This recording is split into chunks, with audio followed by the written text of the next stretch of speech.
All right.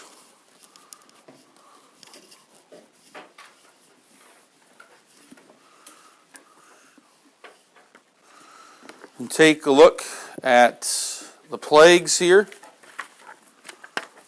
This is lesson 43.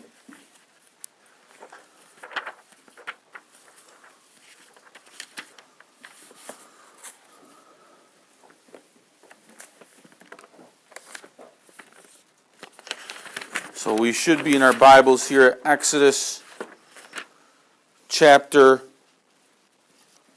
7. Okay. Moses, we know at the end of last lesson, was kind of down in the dumps. It was a low point. Here God had built him up, and he probably was maybe a bit excited. We know he was a bit apprehensive. He came up with a bunch of excuses about why he shouldn't go or be a leader. God had taken care of those. God had given him signs. God had given him Aaron to be his mouthpiece. He had gone to the leaders of Israel. They backed him. Then he went to Pharaoh and said, "Let my people go."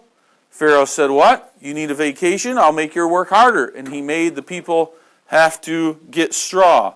The leaders of Israel then went to Pharaoh and said, "What's going on? How come you're doing this?" And Pharaoh said, "Well, you sent in this Moses and Aaron to come and ask and said you needed time to go. We figured if you had time to go, you must not be doing enough work. You have more." And we saw those leaders as they left, as they went past Moses and Aaron, look upon them with, not with happiness, but with anger, frustration, okay? Failure to trust God. Moses too, almost in a sense says, "See, I told you so, God, this is what would happen." Just like we think of Jonah telling God after saving, "See, God, it was all your fault. I told you I shouldn't have come here to preach to Nineveh. You were going to save them anyways. Why did I need to come?" Kind of that attitude, and God needs to teach them patience. My ways are higher than your ways, God says in the Bible. Okay? So, we're going to pick it up there. Moses is going to have to go back to Pharaoh here. Well, he's probably thinking that's not going to turn out so good. Look what happened last time. But he must obey God's voice. So, Exodus chapter 7 here. Okay? And we'll see what happens when now they go back there with Aaron. And he does some of the signs and wonders. Chapter 7. "And the Lord said unto Moses, See, I have made thee a god to Pharaoh, and Aaron thy brother shall be thy prophet, and shalt speak all that I command thee. And Aaron thy brother shall speak unto Pharaoh, that he send the children of Israel out of his land. And I will harden Pharaoh's heart, and multiply my signs and my wonders in the land of Egypt. But Pharaoh shall not hearken unto you, that I may lay my hand upon Egypt, and bring forth mine armies and my people, the children of Israel, out of the land of Egypt by great judgments. And the Egyptians shall know that I am the Lord, when I stretch forth mine hand upon Egypt, and bring out of the children of Israel from among them." And Moses and Aaron did as the Lord commanded them. So did they. And Moses was 80 years old, and Aaron was 83 years old, when they spake unto Pharaoh. So how old was Moses then? 80 years old. Micah? He's 80. A score is 20, so 4 times 20 would be 80. Good. "And the Lord spake unto Moses and unto Aaron, saying, When Pharaoh shall speak unto you, saying, Show a miracle for you, then thou shalt say unto Aaron, Take thy rod, and cast it before Pharaoh, and it shall become a serpent. And Moses and Aaron went in unto Pharaoh, and they did so as the Lord had commanded. And Aaron cast down his rod before Pharaoh and before his servants, and it became a serpent." So that's a wonder, right? Pharaoh should be amazed at that. Here Moses and Aaron come in. They're accepted to come before Pharaoh. He has a dialogue with them. Aaron throws down the rod to show that God is in control here. Pharaoh should be letting the people go to worship him. Pharaoh wants a sign. Well, there you have it. A rod just turned into a snake. Okay, into a serpent. "Then Pharaoh also called the wise men and sorcerers." So he calls his wise men and sorcerers. "Now the magicians of Egypt, they also did in like manner with their enchantments. For they cast down every man his rod, and they became serpents. But Aaron's rod swallowed up their rods. And he hardened Pharaoh's heart, and that he hearkened not unto them, as the Lord had said. It's always kind of interesting speculation here. How was it that these men were able to do this? Well, it may be that God permitted them to do a wonder and a miracle, that they too, in this instant, were allowed by God to do something wondrous, miraculous. There are others who say, no, we know the Egyptians, they were good with serpents, snake charmers you could call them, and they could get a serpent to straighten out and be stiff like a snake, and then when they would do something, it would begin to behave like a snake. So they didn't have real rods there, they just had snakes that appeared like rods, and they did the same thing. Well, regardless of which way one might see it or the other, in the end, what happened to all of the rods of the other magicians? What happened to them? Jennifer? Aaron's rod ate them up, showing that they were nothing before the miracle, the wonder of God. That was a true wonder and miracle. Aaron's rod turning into a snake, and now that serpent eats up all of the other snakes. Okay? That still didn't convince Pharaoh.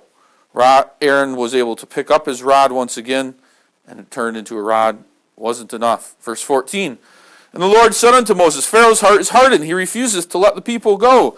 Get thee unto Pharaoh in the morning, lo, he goeth out unto the water, and thou shalt stand by the river's brink, against he come, and the rod which was turned into a serpent shalt thou take in thy hand, and thou shalt say unto him, The Lord God of the Hebrews has sent me unto thee, saying, Let my people go, that they may serve me in the wilderness, and behold, hitherto thou wouldest not hear.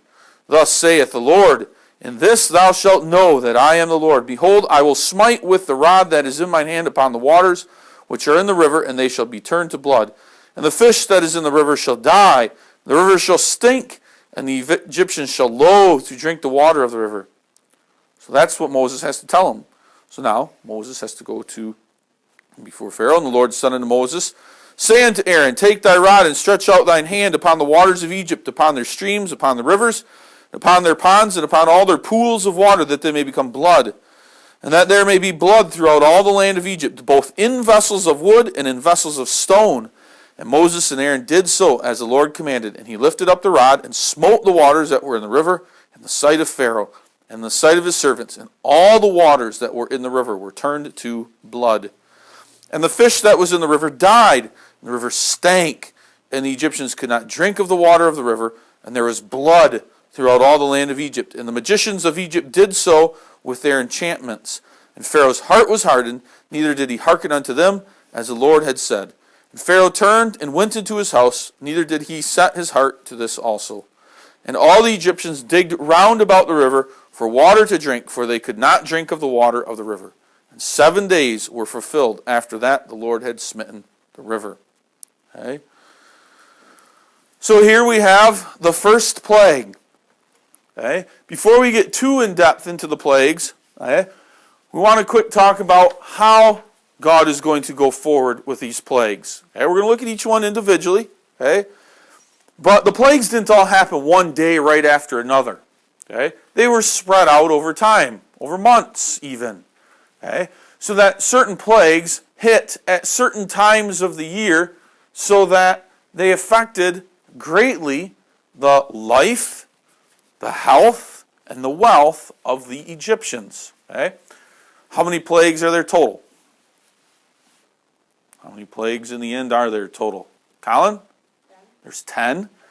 We're going to divide the plagues up into a group of 3, and then the next group of 3, and then the last group of 3, and then finally the final plague of death. The plagues get worse as they go along. Each group of plagues is different from the others. The order of the 3 plagues in each has a pattern as well. So many patterns. God is an orderly God. He makes things happen in a certain manner according to a certain way to his purpose. All right? So this first set of plagues here is going to affect the gods of Egypt. And God is going to allow the Egyptian sorcerers, magicians, to do some of these plagues. Okay? The second set of plagues, then, are going to affect only the Egyptians, and no longer are they going to affect the Hebrews living in Goshen. So there's a difference there. The third set of plagues are going to come along, and again, only affect the Egyptians, but it's going to almost wipe out the land and make it desolate, worth nothing. And then finally, the worst possible plague, which would be death, comes last. So we're going to look at the first 3 plagues today. The first plague here is the turning of the water into blood. This is not turning water into something like blood. This is not adding a little bit of red dye that we might do in science or at home. You take a little food coloring, throw it in. Oh, it looks like blood. Well, that's gross to drink. You would still be able to drink. This water physically turned into blood. It was a wonder and a miracle. And blood will begin to stink and smell horrible. Now, where does Moses go to find Pharaoh? Amber. Why is Pharaoh down by the river? Amber.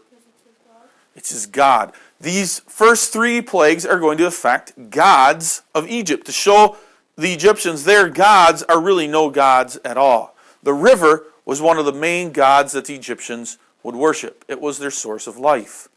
So, Moses comes down by the river. There's Pharaoh praying before the river in the early morning, and he tells him, let my people go. Pharaoh's heart is hardened. Aaron takes the rod and holds it over the river. The river turns to blood. What happens to the fish and animals living in the river? They die. What happens to dead fish after a few days? Any of you have gone fishing or you've been somewhere fishing, there's dead fish laying around. Jaden? They stink. Okay, there's an awful stench. Well, fish begin to pop up. There's no oxygen in that blood for them. They can't live in the water. They begin to stink. They begin to die and float to the edges of the river banks. The people probably haul them out and they make a stinking, smelling mess. Nobody wants to go near that river. Okay? But it didn't just affect the river. It affected the ponds that were throughout the land of Egypt. It affected the other streams and rivers that went into the Nile River. It affected those wealthy Egyptians who had pools in their yards or in their courtyards or in their homes were turned into blood.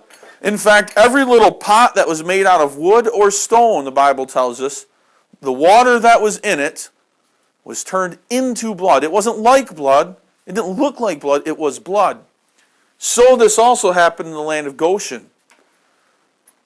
We need water to live. God is life. And here he's taken away the life source of these Egyptians and a God to whom they worship. One needs to depend upon God. Now, these people did need water. What was the one way that they could get water? A common way that if you were lost in the wilderness somewhere and you wanted to find a little bit more cleaner water, if you were worried about some organisms in the river, what could you do to get clean water? You can't get it out of the river or pools or ponds or anywhere. It's all blood. Colin? You would dig alongside the river. Okay, if any of you have gone to a large lake like Lake Michigan, let's say the edge of the lake is 30 feet away, and you're in the sand. Well, if you dig down deep enough, you're going to eventually reach a spot where you hit the water. And no matter how far you dig, you're always going to be in water from that point on. So the Egyptians could go down along the river and dig a hole, like a well, and there find clean water. The blood had filtered through the sand, and here you had clean water. Okay? Now, it might still have sand in it. It looks dirty. But a lot of the organisms, the blood and that stuff, were cleaned out of it. So there was water for them to be able to drink. But the point is that all of this died. It was no longer a god or a very nice place to go. It was a stinking, smelling, horrible place for the people to be. Okay?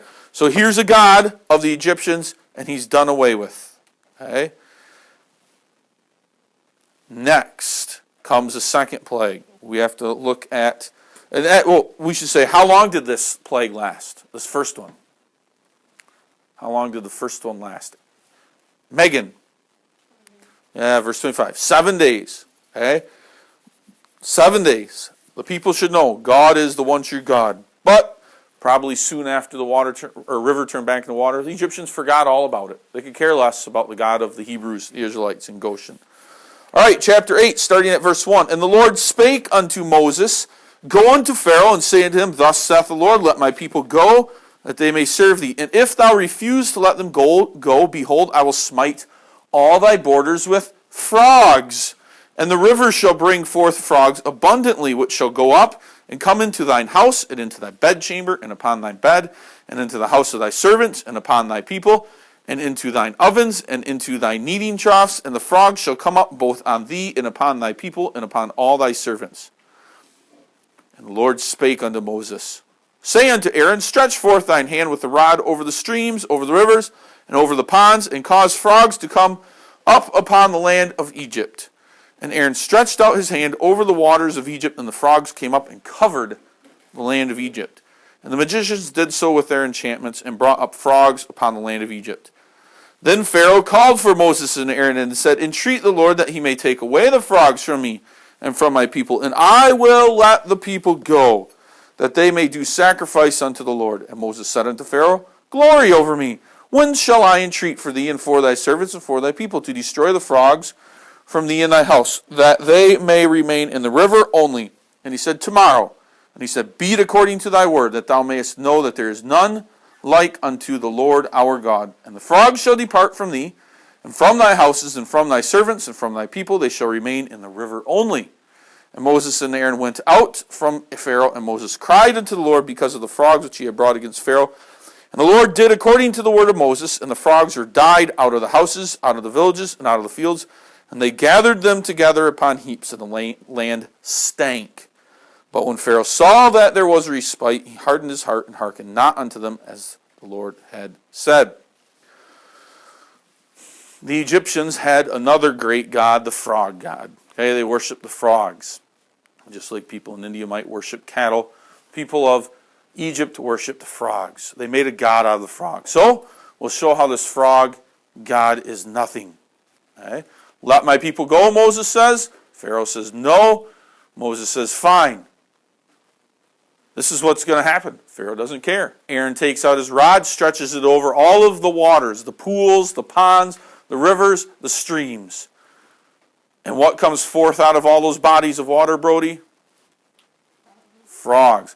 And this isn't like you in your home and, boy, those pesky little ladybugs in the fall get into your home and they're crawling around. You got to flick them off of everything. You know, maybe 5 or 10. This is every square inch of your home. Your oven has frogs in it. The kneading trough, so where you prepare your food, has frogs in it. Your bed has frogs in it. Your couch, your living room, your dining room, your car, whatever thing it may have been that we can think of in our lives, back then for them, it was everywhere. There were frogs in every place. And not just 1 or 2 in your bedroom. Your bed is covered with frogs. There's no way you can lay down. You can take the sheet or the blanket and try to whip those frogs off, but as soon as you do, there's another 100 frogs to take their place. There is no peaceful place for a person to live with frogs jumping all over their bodies, trying to eat their dinners, and frogs are jumping all over the dinner table. No profitable work can be done here in Egypt. That's how many frogs are here, covering the entire land. Okay? And it's a miserable, miserable life. So that finally Pharaoh says, enough. Okay? Now, I guess we didn't talk about this in the first one. We should have, and now we see it happen here again. What did the magicians do? Pharaoh's magicians? Colin? Yeah, wouldn't that be silly if we go back to the first plague? Here's the last bottle of water laying around, and the magician goes, presto changeo, and turns it into blood. Well, that was pretty foolish, huh? Your house is already filled with frogs, and now a magician says, presto changeo, and out comes more frogs. What's the point? Hey, foolishness. That would be like some of you, house burned down, but you're able to save 4 or 5 pairs of clothes. Well, here, let me pour some gasoline on top and light them on fire too. Why would you do that? You just ruined something, okay? These guys are very foolish, but they're trying to show they're powerful, that the work that Moses and Aaron do must not be from God because they can do it themselves as well. Okay? That's what they're hoping to make and prove the point. But they can make a few frogs. God has covered the land of Egypt with many frogs. He's made a mockery of their frog god. So Moses says, when can we go? Pharaoh calls them in and says, stop this plague. And Pharaoh says, well, what? Moses says to Pharaoh, when can I go with the people? Tomorrow. Tomorrow you can go. If you can make the frogs go away by tomorrow you can go. So Moses goes out and he prays to the Lord to stop the plague. The Lord stops the plague. The Egyptians, now have much work to do because there's still frogs everywhere. They're just dead. So those 100 frogs that were on your bed and the 1,000 that were in your house, and they were everywhere on the streets and in the fields and everywhere you went, they got to get cleaned up like snow. Scooped them up, and what are you going to do with all these? Well, they made huge piles and heaps of stinking frogs that were there as a reminder. But did Pharaoh pay heed to that reminder, those stinking piles? No. No, he immediately after the plague was done hardened his heart and said the people may not go. Okay? So, these frog gods are nothing gods. Now there's piles and heaps of them everywhere, piled up, stinking, smelling, and probably also spreading disease and death to other things as well. Okay? Piles of dead animals are not healthy things to be around. Okay? They're unhealthy. Flies and maggots and bugs and everything else that's carrying a disease is going to be living on that pile of death there. I wouldn't want to be around it, and neither would the Egyptians. But that's what they have left as a reminder to them. Your frog gods are nothing. Now, we said the plagues came in groups of 3, and that's why we're studying groups of 3. So we're going to study the last plague here. But we're going to see how this plague is a little bit different from the other first 2. Okay? Verse 16. Okay, make sure you're following there. Look at verse 16 of chapter 8. And the Lord said unto Moses, say unto Aaron, stretch out thy rod and smite the dust of the land, that it may become lice throughout all the land of Egypt. And they did so, for Aaron stretched out his hand with his rod, and smote the dust of the earth, and it became lice in man and in beast. All the dust of the land became lice throughout all the land of Egypt. And the magicians did so with their enchantments to bring forth lice, but they could not. So there was lice upon man and upon beast. Then the magicians said unto Pharaoh, this is the finger of God. And Pharaoh's heart was hardened, and he hearkened not unto them, as the Lord had said. Okay? What's different about the beginning of this third plague here, Amber? Well, that's true, but there's something else that's different. Micah? The magicians couldn't do it was one thing. This is the first time magicians can't do something. And something else. Amber? That's kind of there, but not what we're looking for. Joe? The magicians admitted that it was God. Okay, they did admit it was God. I want to focus on something else. There's a pattern that's going to repeat every time in our first 3. The first time, where did Moses go to meet Pharaoh before the first plague? Brody? Down by the river. The second time, where did Moses go to meet Pharaoh to warn him of the plague for the frogs?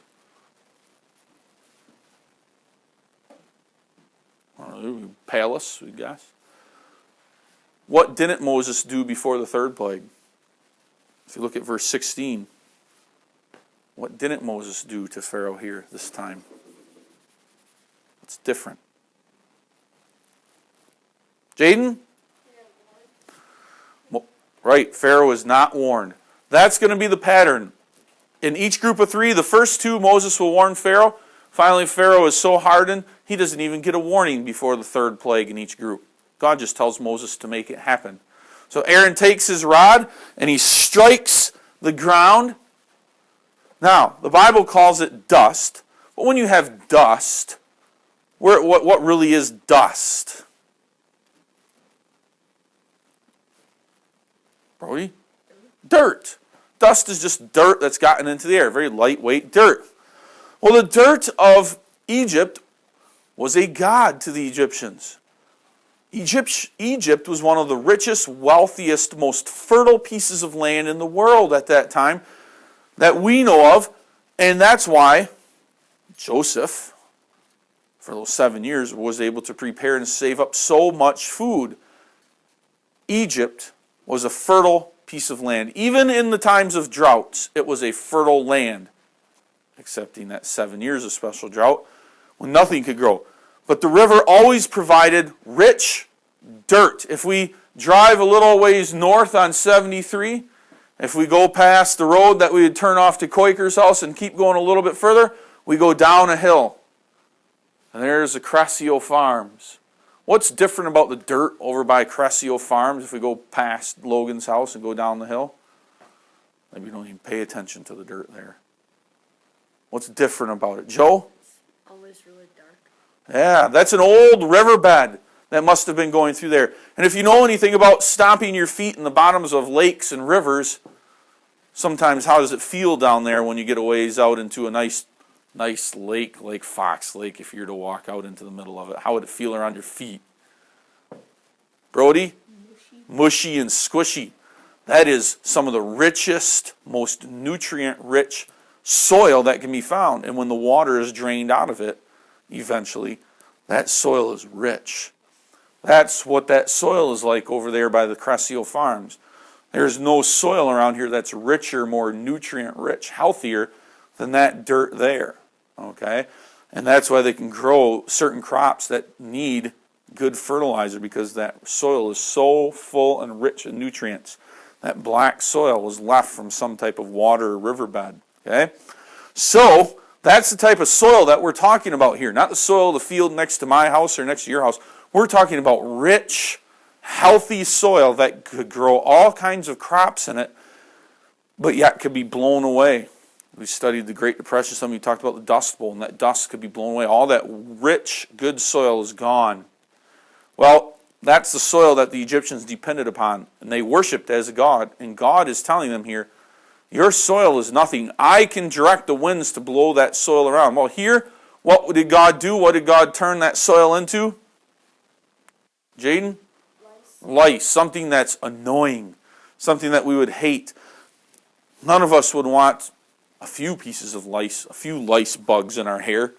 That would be horrible. Hey, we'd have to deal with that pretty seriously. You wouldn't be coming to school for a while until you got taken care of. Okay? Mike is hoping for a little lice. That's what he thinks. Okay? It's not fun. Think of your whole body. You're everywhere in your home. All the dust that's in your house turning into lice. The dirt outside in all the land being covered with lice. You wouldn't want to walk on it. You wouldn't want to sit in your bed or your chair or do anything. Again, just like the frogs, lice have now disrupted the life of the Egyptians, and they've also shown the Egyptians, your God that you worshipped is nothing.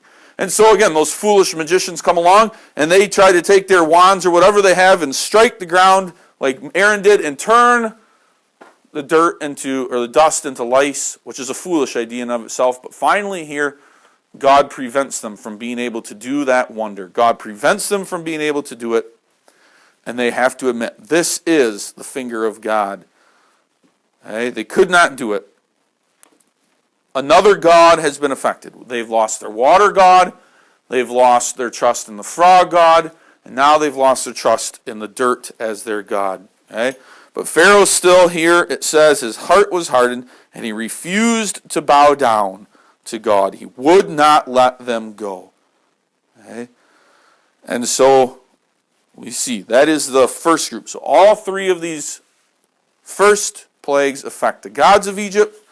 They affect all of the people of Egypt and the Israelites who are living in Goshen. They too have a miserable life. They too have to deal with all of their water turned to blood. They too have to deal with frogs in their homes and everywhere else. They too have to deal with lice being everywhere. God will change that in the next set of plagues. They won't be as affected by that. Okay? So we'll stop there with those first three. Okay? But remember, as much as these are fun and interesting wonders to learn about, okay, God here is showing He is the only God. He controls everything. And we'll see how He continues that in the next plagues.